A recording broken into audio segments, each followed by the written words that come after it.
अब देखो, हम बात कर रहे हैं कि ग्रेविटी का क्या इफेक्ट पड़ता है।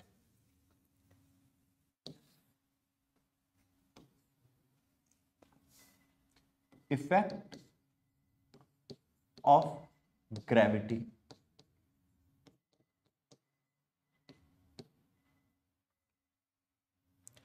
On fluid pressure. सबसे पहले हमने एक कॉलम लिया, जरा ध्यान देना।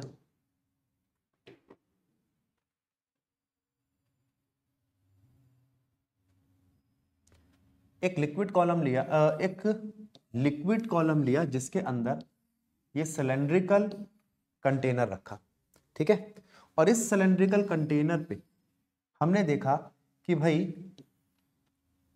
एक ऊपर की सरफेस है जिसका एरिया है A1, जिसपे प्रेशर लग रहा है P1, और एक नीचे की सरफेस है जिसका एरिया है A2, जिसपे प्रेशर लग रहा है P2। क्या ये बात ठीक है? ठीक है। अब अगर कोई पूछे कि जो सरफेस को इसको नाम दे दिया 1 और इसको नाम दे दिया 2, फोर्स ड्यू टू प्रेशर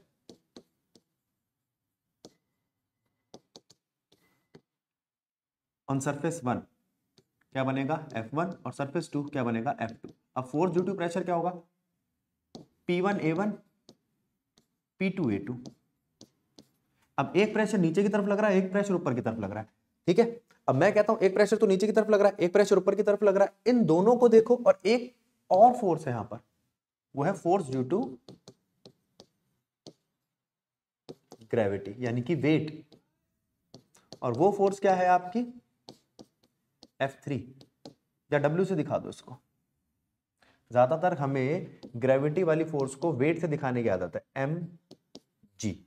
तो मैं कहता हूं वो जो उसका वजन है नीचे की तरफ जो लग रहा है वो ऐड हो जाएगा F1 फोर्स में।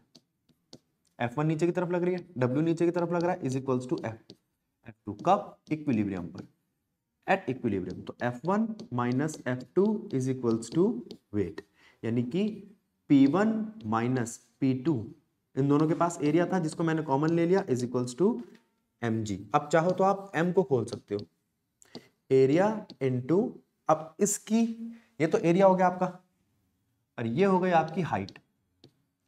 इसमें ध्यान क्या देना आपको, यहां पर एरिया A1 और A2 इक्वल होगा अगर ये सिलेंडर यूनिफॉर्म है तो आप कह सकते हो कि ये एरिया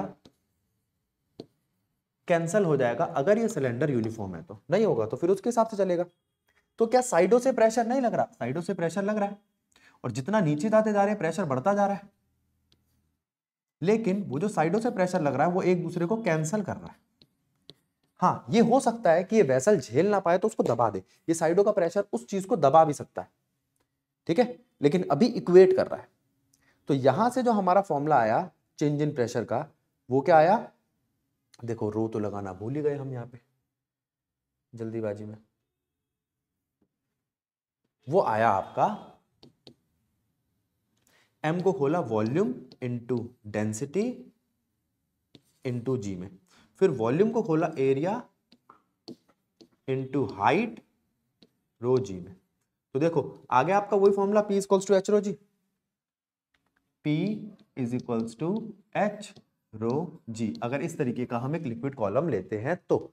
लेकिन यहां पे एक बात और समझने की है कि एक प्रेशर और लग रहा है, एटमॉस्फेरिक प्रेशर। इसको मैं भी समझाऊंगा, लेकिन पहले अभी इस एटमॉस्फेरिक प्रेशर को हम लेट कर लेते हैं PA, और इसमें लगा देते हैं पीछे वाली इक्वेशन में। ऊपर से एक प्रेशर और लग रहा है PA, ठीक है, वो भी बाहर से प्रेशर लग रहा है। अब उस PA प्रेशर को कैसे कंसीडर करें, कहां से लेकर आए? तो हमने कहा भैया केस ले लेते हैं इसको समझाने के लिए कि ये कंटेनर, वैसे समझा तो पिछले में भी सकते हैं, बस उसमें ऊपर वाले में P1 में जोड़ दो इसको, या फिर एक ये केस ले लो कि जो कंटेनर है ना ये बिल्कुल इस तरीके से सरफेस पे इस तरीके से आ रहा है, तो जो आपका P1 है ना वो बन जाएगा PA, ठीक है।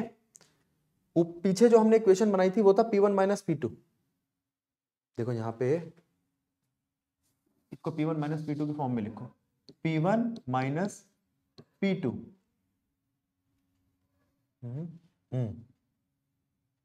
Is equals to W।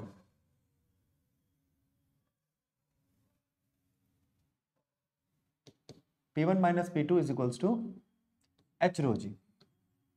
अब उस P1 की जगह ले लेगा आपका एटमॉस्फेरिक प्रेशर, तो अब आ जाएगा PA माइनस, और नीचे वाले प्रेशर को हम P नाम दे देंगे, H रो जी। इस इक्वेशन को पकड़ो, ठीक है।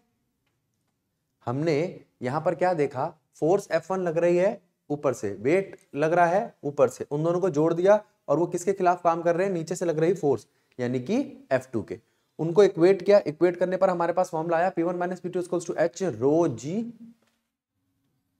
और फिर हमने कहा कि अगर हम इसको बिल्कुल ऊपर के टॉप से टच कर दे तो तब भी एक प्रेशर लग रहा है, वो है एटमॉस्फेरिक प्रेशर। लेकिन ये एटमॉस्फेरिक प्रेशर आया कहां से, इसकी तो बात हमने की नहीं। मैंने कहा था ना, अभी इसको थोड़ी देर में समझाता हूं।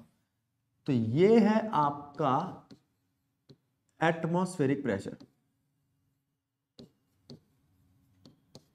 क्या है ये एटमॉस्फेरिक प्रेशर?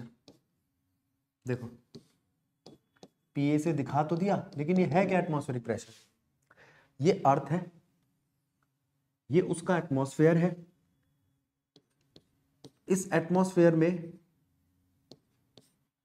गैसेस हैं, गैसेस हैं तो उनकी पर्टिकुलर कोई डेंसिटी है, डेंसिटी है उसके साथ साथ उसकी अपनी एक हाइट है।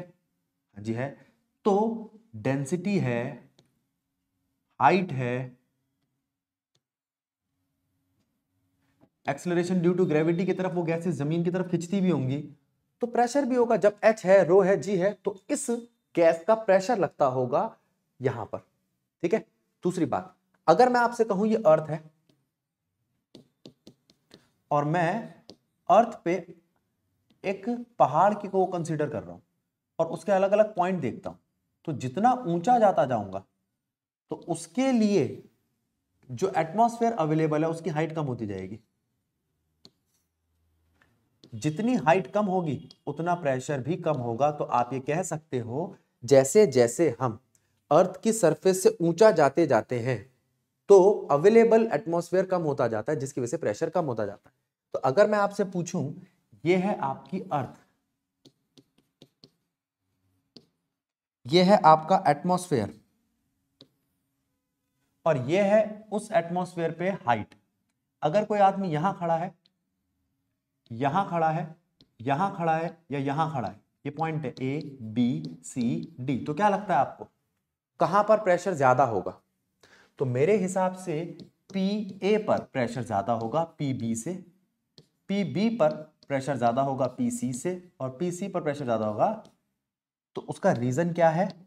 क्योंकि जो हाइट है वो A की, एटमॉस्फेयर की हाइट जो है A पे सबसे ज्यादा है, एटमॉस्फेयर की हाइट B पे कम है, और एटमॉस्फेयर की हाइट C पे और कम है, और एटमॉस्फेयर की हाइट D पे और कम है। एक और वेरिएबल है यहां पर, G भी वेरी करेगा,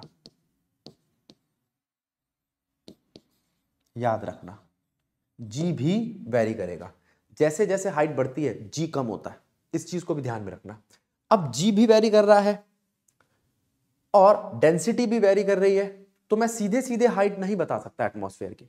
लेकिन कोई आपको क्वेश्चन कहे कि एटमॉस्फेयर की हाइट निकालो, तो आप क्या करोगे? आप कहोगे भैया हम ये फॉर्मूला लगा लेते हैं। मैं पहली बता रहा हूं, उससे हमारी प्रैक्टिकल हाइट नहीं आएगी। हाइट ऑफ एटमॉस्फेयर क्या आएगी? फॉर्मूला लगाओ, P equals to H rho G. अब एटमॉस्फेरिक प्रेशर कितना होता है? 1.013 10 की पावर 5 पास्कल। इस वक्त आपको हाइट निकालनी है। इस वक्त आपका एयर की डेंसिटी कितनी है? 1.2 kg पर क्यूबिक मीटर, लेकिन ये कांस्टेंट नहीं रहती, हाइट के साथ साथ कम होती जाती है। जी कितना है? 9.8, लेकिन ये भी कांस्टेंट नहीं रहता। इस हिसाब से हाइट निकाले तो कितनी आती है? अप्रोक्सीमेटली 8 किलोमीटर एटमॉस्फेयर की हाइट। लेकिन एक्चुअल में कितनी होती है वो? ये तकरीबन 100 किलोमीटर के आसपास है, अप्रॉक्स। ठीक है, इस बात को समझो। फिर हम ये देखते हैं कि एटमॉस्फेयर के प्रेशर को किसने निकाला, कैसे निकाला, क्या एक्सपेरिमेंट किया। अब बात करते हैं टोरिसिलीज एक्सपेरिमेंट की। ठीक है, देखो ये एटमॉस्फेयर के बारे में जिसने हमें बताया उन साइंटिस्ट का नाम था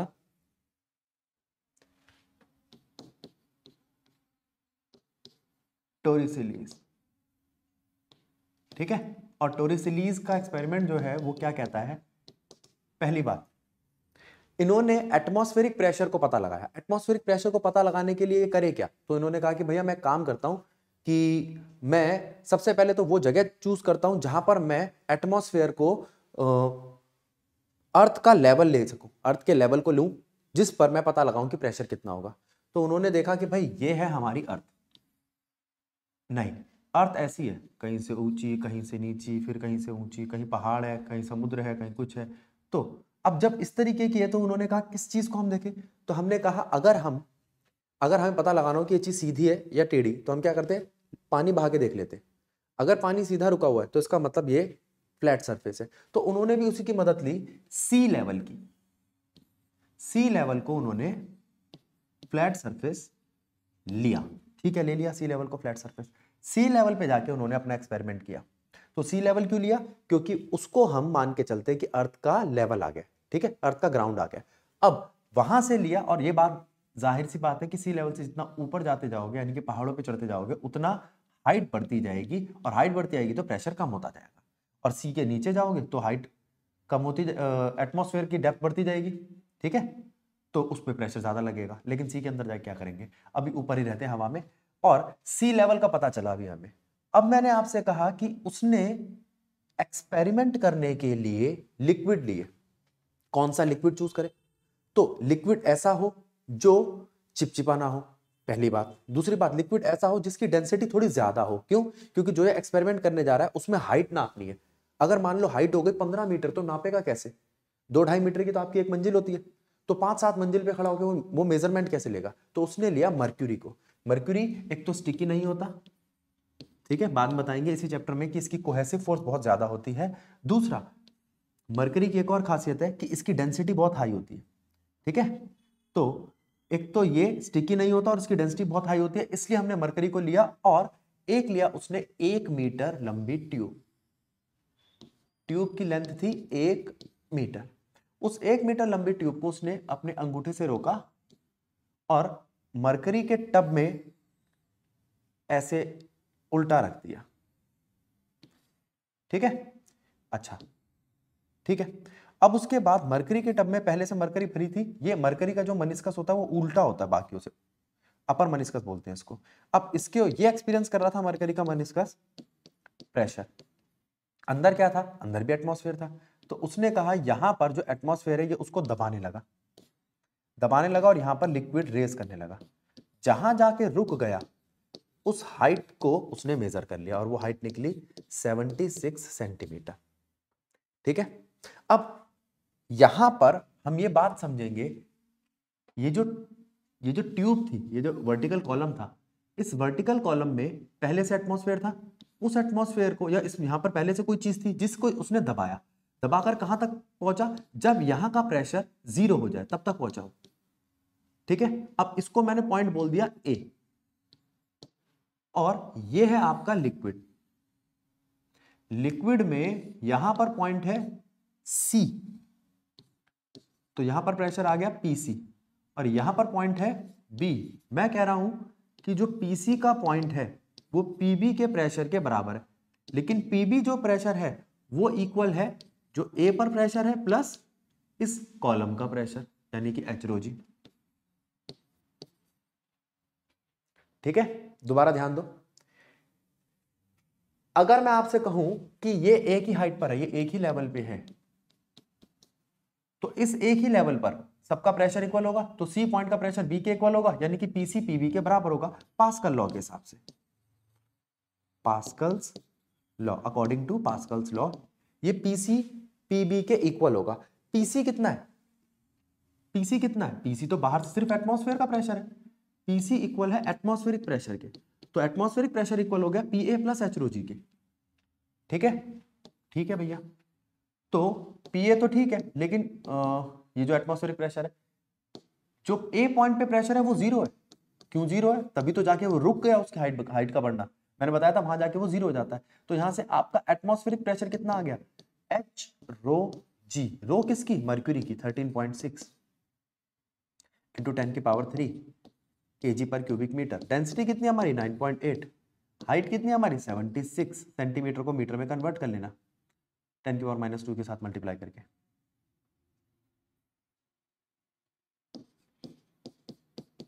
इन सब को जो हमने कैलकुलेट किया तो हमारे पास कितना आया भैया, हमारे पास वैल्यू आई 1.013 इंटू 10⁵ पास्कल। ठीक है, पास्कल इसकी ऐसा यूनिट है, इसको आप कह सकते हो न्यूटन पर मीटर स्क्वायर। हाइट कितनी ली, 76 सेंटीमीटर। इसीलिए जो मैंने पीछे आपको प्रेशर बताया था उसमें से एक यूनिट थी 76 सेंटीमीटर ऑफ मर्क्यूरी। हमने एक यूनिट देखी है इसकी, वो एक यूनिट है 76 हटा दो, centimetre of mercury, millimetre of mercury, बात एक ही है। अब यहाँ 76 सेंटीमीटर लिया, कोई कह सकता है कि भैया 760 mm ले लो, बात वही है। अब 760 mm से ही टोरिसिली ने अपनी एक यूनिट बना ली 760 टोर, और वो किसके बराबर है, 1 एटमॉस्फेयर के। इस वजह से टोर यूनिट भी आई एक टोरिसिली नाम के साइंटिस्ट के ऊपर। ठीक है, अब यहां पर हमने क्या देख लिया, एटमॉस्फेरिक प्रेशर क्या है। अब हम बात कर रहे हैं आपसे एब्सोल्यूट प्रेशर की। एब्सोल्यूट प्रेशर, मैंने आपसे कहा कि भैया एक एब्सोल्यूट प्रेशर निकाल के दो, किसका, इस चीज का, ये इस चीज का। तो तुमने कहा भैया इसके ऊपर इतना लिक्विड कॉलम है, इतनी हाइट है, तो यही प्रेशर होगा इसका एब्सोल्यूट, नहीं, इसके ऊपर एटमॉस्फेरिक प्रेशर भी लग रहा है। ऊपर से क्या लग रहा है, एटमॉस्फेरिक प्रेशर। तो हमने कहा तो एब्सोल्यूट प्रेशर ये होगा P is equals to atmospheric pressure plus h rho g. हाँ ये ठीक है, तो एच रो जी क्या है, ये बना आपका गॉज प्रेशर। तो P is equals to PA plus PG। PG क्या है, गॉज प्रेशर क्या है, H रो G, वो हाइट ऑफ कॉलम जो उसके ऊपर है लिक्विड का, जिसकी वजह से उसके ऊपर प्रेशर पड़ रहा है। और PA क्या है, आपका एटमॉस्फेरिक प्रेशर जो उस पर हमेशा पड़ रहा है जब तक वो अर्थ पे है, तो उस पे अर्थ का एटमॉस्फेरिक प्रेशर लगता रहेगा।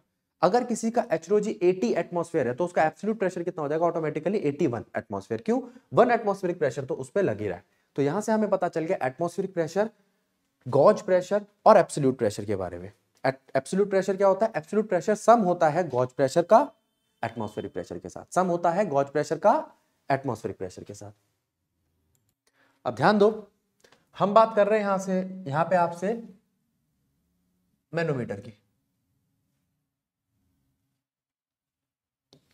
देखो है क्या, ओपन ट्यूब मैनोमीटर। पहले बनाते हैं इसको। ये एक स्फेरिकल वेसल है जिसके अंदर गैस भरेंगे हम, और ये यूट्यूब है। अब यहां पर पॉइंट ध्यान रखने हैं, point A, point B, point C और ये। ठीक है, ये है आपका मैनोमीटर। इसके अंदर हम भर रहे हैं, इस वेसल के अंदर भर रहे हैं एयर, बाहर से हमारा हमेशा लगता रहेगा एटमॉस्फेरिक प्रेशर। अब इसको देखो, फिर मैं आपसे बात करता हूं मैनोमीटर की।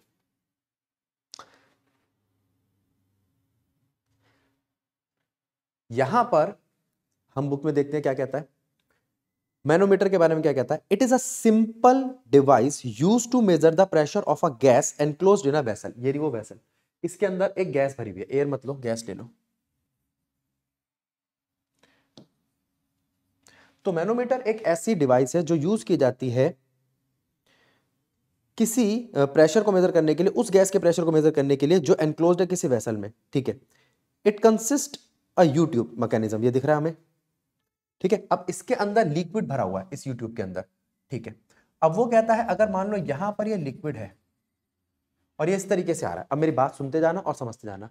मान लो ये लिक्विड इस तरीके से आ रहा है, ठीक है, ये यूट्यूब है, इसमें लिक्विड ऐसे भरा हुआ है, यहां पर गैस है, बाहर एटमॉस्फेयर है। अगर ये बिल्कुल लेवल आ रहा है तो बाहर की बाहर का एटमॉस्फेरिक प्रेशर जो है वो अंदर की गैस के प्रेशर के बराबर है। फिर आपने कहा नहीं भैया अंदर की गैस का प्रेशर ज्यादा है तो वो लिक्विड को दबाना चालू कर देगी।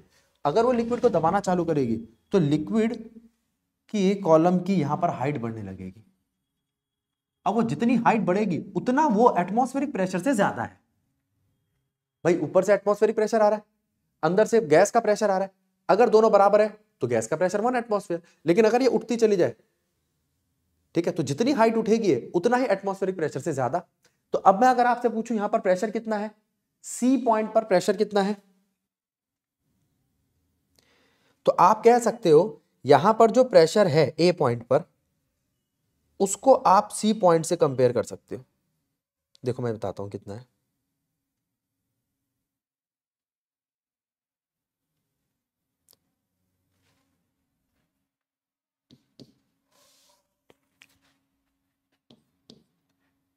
P A, P B, P C, ये लो।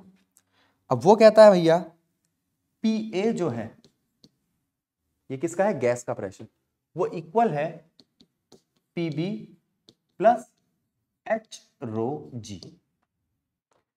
अब पी ए कितना है, पी ए को पी मान लो, पी गैस मान लो। पी बी कितना है, पी बी वो इक्वेट करने वाला प्रेशर है आपका जो इससे इक्वेट हो रहा है, ठीक है, ये तब तक था इक्वेट कर रहा जब तक एटमॉस्फेरिक प्रेशर बराबर था। तो आप कह सकते हो भैया जब ये लेवल थे ना तब यहां पर एटमॉस्फेरिक प्रेशर लग रहा था और एच रो जी ये फालतू का नया प्रेशर आया, तो ये प्रेशर गैस का इक्वल हो गया, एटमॉस्फेरिक प्रेशर तो जुड़ेगा ही जुड़ेगा प्लस एच रो जी, यही आपका गॉज प्रेशर है, ठीक है। अब इसको इस तरीके से देख लो तो ये गैस का एब्सोल्यूट प्रेशर हो गया, इसको बोलते हैं हम मैनोमीटर। अब एक टॉपिक आपका थोड़ा सा उस पॉइंट में से रह गया जो हमने आपको बताया था पास्कल लॉ, वो है हाइड्रोस्टैटिक पैराडॉक्स।